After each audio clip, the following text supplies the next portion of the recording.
Saudara, apakah yang bisa jadi penghambat untuk menyelesaikan konflik Amerika Serikat dan juga Iran? Dan apa peran yang bisa diambil Indonesia untuk mendamaikan semua pihak yang bertikai? Kami membahasnya bersama dengan Wakil Presiden ke-10 dan ke-12 Republik Indonesia, Pak Yusuf Kala, yang telah bergabung bersama kami di Kompas Petang. Selamat sore, Assalamualaikum Pak JK. Waalaikumsalam.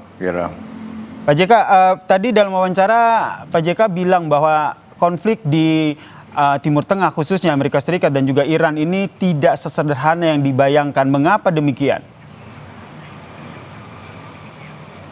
Ya, pertama, semua konflik yang melibatkan Amerika itu ujungnya ancaman senjata, ancaman roket, ancaman itu. Dan itu diperlakukan dengan suatu todongan. Dan ini sebenarnya seperti kita tahu sudah dalam perundingan di Oman, di Jenewa antara Iran dengan Amerika. Tapi tetap saja Amerika melancarkan serangan dengan Israel. Jadi memang niatnya Amerika itu bukan niat baik untuk berunding, tidak. Hanya untuk alasan bahwa dia ingin menguasai, menyerang pemerintahan tertentu. Jadi semua perundingan tidak akan tercapai. Berunding langsung aja tidak dicapai. Apalagi ya tentu niat baik ini dari Presiden, tentu kita hargai. Namun ini situasi sangat sulit untuk didamaikan sampai dengan Iran menyerah. Di situ targetnya. Dia sudah Khamenei saja sudah wafat, dan ini apalagi yang lain, dan mereka mengancam akan menghabisi itu. Inilah ciri yang Amerika. Hal itu dilakukan di Irak, hal itu dilakukan di Afghanistan, hal itu dilakukan di Libya.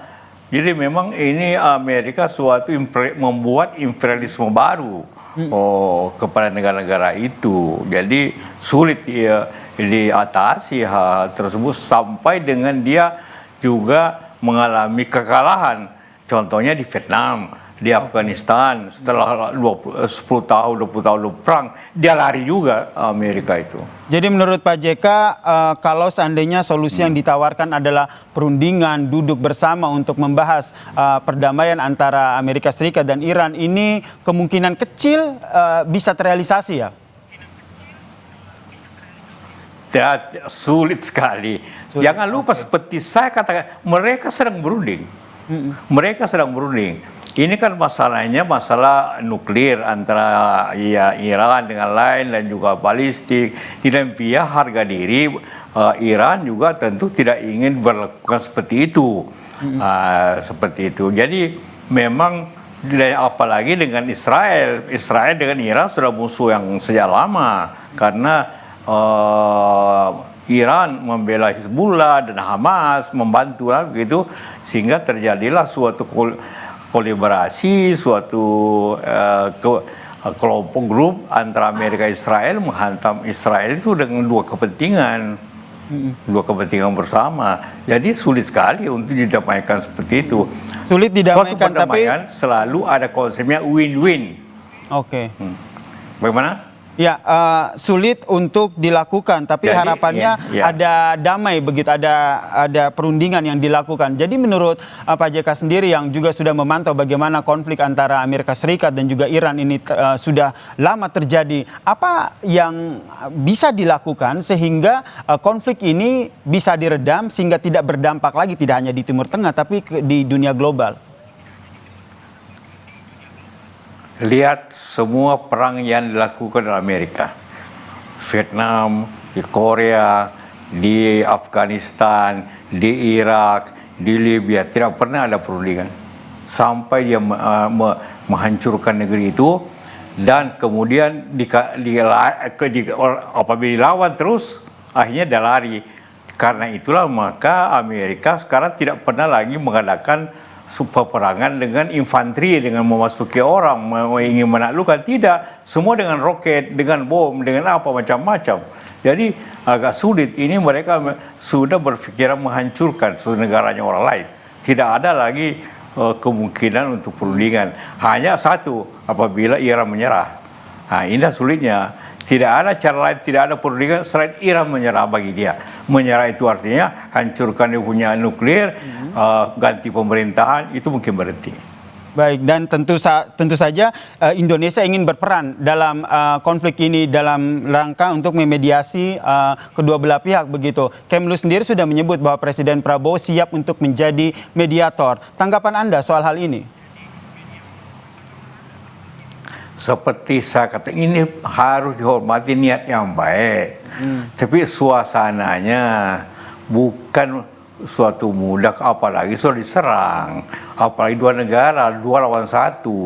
Jadi kemudian kalau perdamaian itu apa yang dapat diserahkan, win-win situasi, apa yang dapat ditawarkan. Ya, kalau perang begini dengan kekuatan militer yang begitu besar, maka tinggal satu, Iran menyerah atau tidak. Itu saja. Tidak sudah sulit, adanya suatu penyelesaian damai sudah sulit. Ya, berusaha tentu ada baiknya, tapi sudah sangat sulit untuk mendamaikan kekuatan sebesar ini lawan Iran dalam situasi dikepung seperti ini. Apalagi negara-negara Arab juga, apakah itu Qatar, apakah itu Emirat, Saudi, Bahrain, itu juga sekarang terlibat dalam arti Iran menyerang itu karena di situ ada pangkalan militer Amerika. Baik, jadi menurut Pak JK sendiri, itu hadiah karena itu Amerika lawan dia. Jadi menurut Pak JK sendiri apa yang bisa dan bisa dilakukan oleh Indonesia sendiri sebagai upaya untuk berkontribusi dalam langkah damai antara konflik Amerika Serikat dan Iran ini?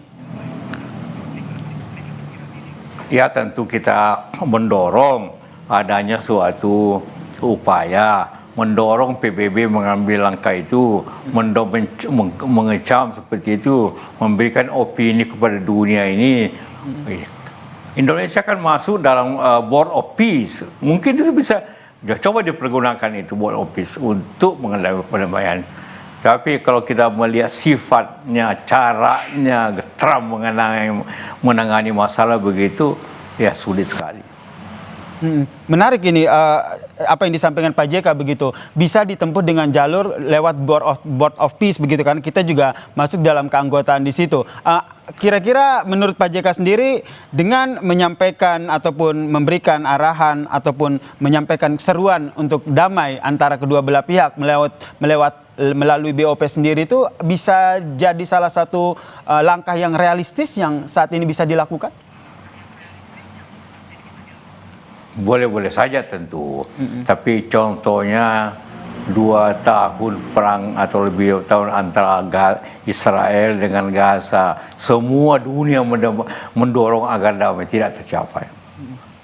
Semua dunia. Ini juga nanti semua orang minta berhenti, tapi Amerika ini dua orang antara Trump dan Netanyahu, dua-duanya memang suatu pikiran yang sangat keras dan sangat labil cara berpikirnya untuk menghantam orang seperti itu. Sulitnya di situ. Lalu bagaimana Pak JK melihat peran dari negara-negara lain yang juga memiliki kekuatan yang juga bisa dikatakan besar begitu seperti Tiongkok, kemudian Rusia, negara-negara Timur Tengah lainnya. Apakah mereka ini juga punya peran yang cukup strategis begitu dalam upaya mendamaikan konflik antara Amerika Serikat dan Iran ini? Atau sebaliknya Amerika Serikat sendiri tidak peduli siapapun yang akan mengupayakan perdamaian, dia akan tetap menyerang Iran sampai Iran kalah seperti yang tadi Anda sampaikan? Ya, Tiongkok, Rusia akan membantu Iran dalam bentuk pernyataan dan juga mengirimkan radar, senjata yang perlu. Tapi China dan Rusia saya yakin tidak mau terlibat dalam perang. Karena kalau itu mereka terlibat, itu akan terjadi perang dunia ketiga. Dan itu sangat berbahaya untuk dunia ini, sangat berbahaya untuk kita semua. Jadi ya, saya kira solusinya adalah Iran akan diserang habis-habisan, mungkin akhirnya dia ganti pemerintahan, dia akan mungkin ke perintah baru yang akan bekerja sama. Ya, akhirnya juga jangan lupa juga Amerika selalu mencari sumber daya alam di di Iran tentu kaya minyak, salah satu penghasil minyak terbesar di dunia ini, salah satu. Maka tentu juga itu dia berniat menguasai itu, sama dengan cara dia menguasai Venezuela. Itu bukan hanya soal Maduro, tapi soal bagaimana dia menguasai lahan minyak di ini. Sama dengan kita, jangan lupa Indonesia membuat perjanjian, Amerika menguasai, dapatlah masuk langsung ke sumber-sumber pertambangan rare, bahan-bahan yang sulit di Indonesia. Itu semua cara mereka, Amerika selalu begitu, menyerang, menguasai pemerintah, menguasai kekayaan alam. Itu yang terjadi di Iran, itu yang terjadi di Irak, ya, itu yang terjadi di Libya. Karena jadi menurut Pak JK sendiri bukan hanya soal nuklir ya, tapi karena ada minyak di situ sehingga itu yang menjadi salah satu alasan Amerika Serikat menyerang Iran, dan Iran akhirnya mengambil langkah tegas menutup Selat Hormuz yang menjadi salah satu sentra perputaran minyak dunia begitu. Apa yang dampaknya terhadap dunia? Tempat dunia pertama harga minyak akan naik hari Senin. Lihat aja akan naik. Seperti itu. Kemudian bagi kita juga Indonesia, efeknya dalam 1 bulan akan datang kita akan kesulitan BBM.